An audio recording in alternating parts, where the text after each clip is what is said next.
नमस्कार, मैं हूं प्रदीप राठौर और आप देख रहे हैं कृषि दर्शन। क्योंकि भाइयों इस समय सबसे ज्वलंत मुद्दा है लोकसभा चुनाव 2024। बात होगी उत्तर प्रदेश में, क्योंकि मेरा भी प्रदेश उत्तर प्रदेश है और पूरे देश की निगाहें उत्तर प्रदेश पे टिकी हुई। कौन जीतेगा कौन हारेगा, लोग तरह तरह की बातें कर रहे हैं, लेकिन मुझको लगता है कि आएगा तो मोदी।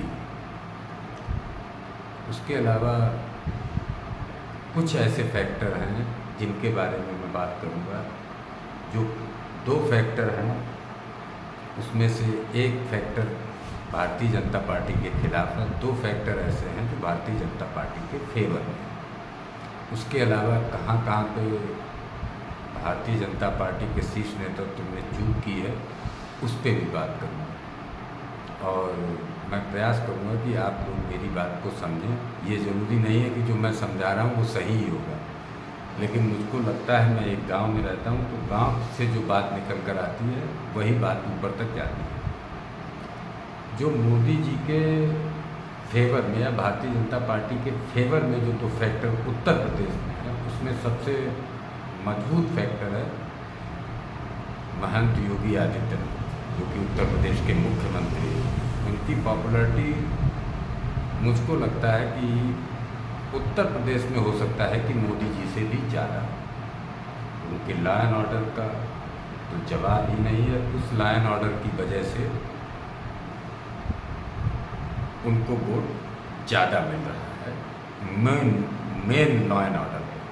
और दूसरा फैक्टर है महिला वोटर, जो सीधे सीधे योगी जी से जुड़ी लाभार्थी। इसमें महिला वोटर को आप लाभार्थी मान के ये मत समझें कि वो वोट दे रही है, नहीं, वो वोट दे रही हैं योगी आदित्यनाथ के लॉ एंड ऑर्डर पे। तो ये महिला वोटर और law and order Yogi Adityanath, ये कुछ फैक्टर हैं जो फेवर में भारतीय जनता पार्टी। और एक जो इनके विरोध में सबसे बड़ा फैक्टर है वो है जिन प्रत्याशियों को लगातार तीसरी बार टिकट दिया गया है, उनसे जनता नाराज है और उनके खिलाफ ज़बरदस्त एंटी इनकम्बेंसी है। उनका विरोध अपने क्षेत्रों में बहुत ज़्यादा है। इतना तक है कि कई गांवों में प्रत्याशी को नहीं घुसने दिया गया है, लेकिन योगी जी की वजह से उन गांवों में भी वोट भारतीय जनता पार्टी को मिलेगा। ये तो हो गई मुख्य बात। इसीलिए उत्तर प्रदेश में इस बार जो भी चुनाव परिणाम आएंगे वो अप्रत्याशित होंगे। अब कुछ सीटें ऐसी हैं जिन पर आज मैं दो सीटों पर बात करूंगा, फर्रुखाबाद और एटा। फर्रुखाबाद की सीट भारतीय जनता पार्टी की क्यों फंस गई है, उसका सबसे मुख्य कारण ये है कि यहाँ भी लगातार तीसरी बार मुकेश राजपूत भारतीय जनता पार्टी के प्रत्याशी। और अगर जातीय फैक्टर को माने तो यहाँ से इंडिया गठबंधन के नवल किशोर शाक्य फैक्टर यहाँ पे ये चल रहा है कि जो शाक्य वोट लगभग 2 लाख से 2.5 लाख के बीच में है।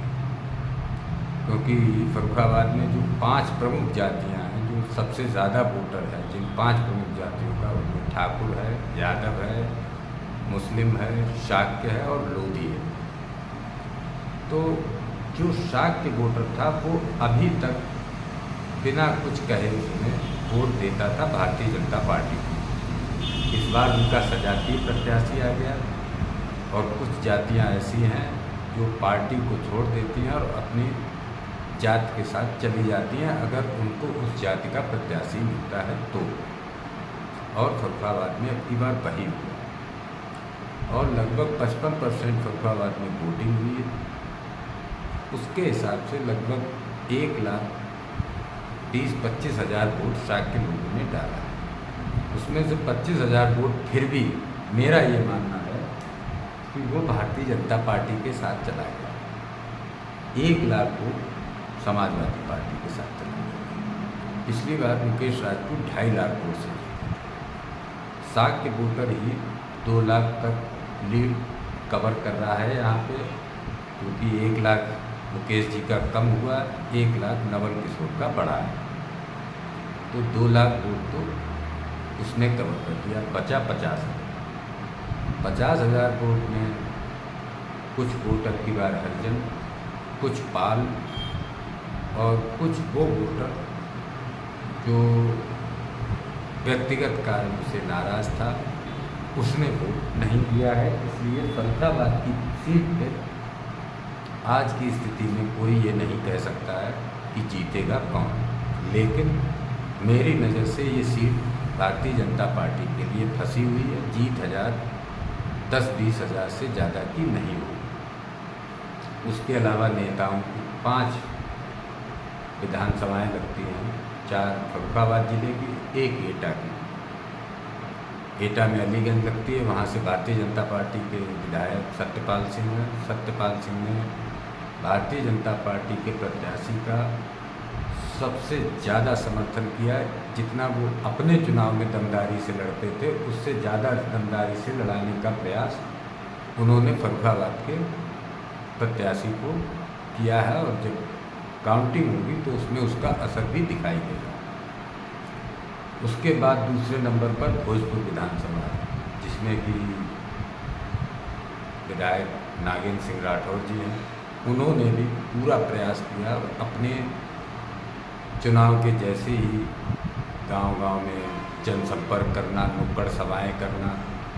उसके अलावा नई नगर पंचायत खिमसेपुर बनी है, उसके भी नगर अध्यक्ष पुष्पराज सिंह, उन्होंने भी इस चुनाव को अपने स्तर से और पार्टी को जिताने के लिए भरपूर प्रयास किया। सबसे कमज़ोर कड़ी फर्रुखाबाद में साबित हो रहे हैं सुशील साह और सुरभि गंगवार। इन लोगों ने चुनाव उस तरह से भारतीय जनता पार्टी के प्रत्याशी को नहीं लड़ाया जिस तरह से नागेंद्र सिंह और सत्यपाल सिंह ने लड़ाया।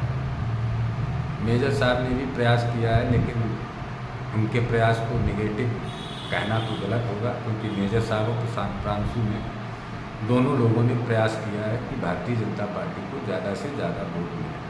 लेकिन अगर मुझसे कोई ये पूछेगा कि फर्रुखाबाद में किन 2 विधायकों ने भारतीय जनता पार्टी की सबसे ज़्यादा मदद की है, तो उसमें सत्यपाल सिंह और नागेंद्र सिंह। तो यहाँ की सीट तो कुछ भी हो सकता है। इसके बाद आती है एटा की। एटा की हॉट सीट है, जिसपे कि राजवीर सिंह लड़ रहे हैं, जो कि कल्याण सिंह के पुत्र हैं, और राजवीर सिंह के पुत्र संदीप सिंह, जो कि प्रदेश सरकार में बेसिक शिक्षा राज्य मंत्री स्वतंत्र प्रभार। वहाँ भी यही हुआ है, वहाँ इंडिया गठबंधन ने शाक्य को टिकट दिया है। शाक्य बीजेपी का वोटर था, लेकिन शाक्य बहुत ज़्यादा लीगी है, वो अपनी बिरादरी को वोट पहले देना चाहता है, बाद में पार्टी, प्रथम बिरादरी, दूसरे स्तर पे पार्टी। तो वहाँ भी जो यहाँ हुआ है वो वहाँ हुआ है, क्योंकि यादव नहीं था।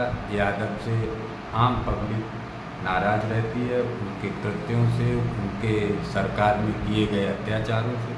लेकिन शाक्य प्रत्याशी आ जाने से वहाँ पे समीकरण बदले। उस सीट पे भी शाक्य अच्छी मात्रा में, क्योंकि वहाँ से 5 बार महादीपक सिंह शाक्य लगातार 5 बार सांसद रहे हैं, तो इसलिए वो सीट भी फंसी हुई लग रही है। ये 2 भाजपा की सीटें ऐसी हैं।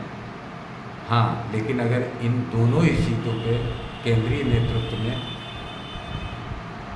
प्रत्याशी बदल दिया होता तो शायद परिणाम अभी से लोग इस कॉन्फिडेंस में कह सकते थे कि भारतीय जनता पार्टी जीत रही। और अगर ये दोनों सीटें जीत भी रही है तो उसका मुख्य कारण योगी आदित्यनाथ जी हैं, जो कि उत्तर प्रदेश के मुख्यमंत्री, और उनके लॉ एंड ऑर्डर से हर कौम, हर बिरादरी बहुत ही संतुष्ट है।